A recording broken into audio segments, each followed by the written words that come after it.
Ирсәкәр белән Türkmen halkının milli lideri, Türkmenistan'ın halk maslahatynyň başlygy Gahryman Arkadagymyz Büyük Britaniýanyň we Demirgazyk Irlandiýanyň birleşen padşahlygyny ugramak üçin maslahat köşkünden paýtagtymyzyň halkara howa mendiline tarap gurady. Maslahat köşkünden Gahryman Arkadagymyzy halk maslahatynyň we diwanynyň jogapkar ýol başlary guratdylar.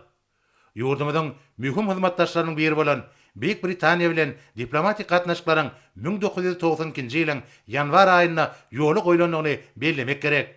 Şol ruwatyň özünde Angliýa Birleşen Milletler Guramasynyň baş assambleýasynyň 1995-nji ýylyň dekabr aýynda geçirilen 50-nji mejlisinde Türkmen döwletiniň hemişelik bitaraplyk hakyndaky kararnamasyny we ýurdumyzyň paragatçylyk syýjylyk siýasatyny hemde häzirki zamanyň mühim meseleleriniň çözgüdüne gönüktirilen dürüjlükli başlangyçlaryny iýdigderli gollaýar.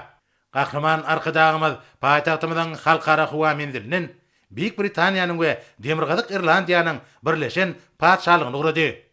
Bir neçe sagatdan soňra Gahryman Arkadagymyz London şäheriniň halkara howa mendiline geldi.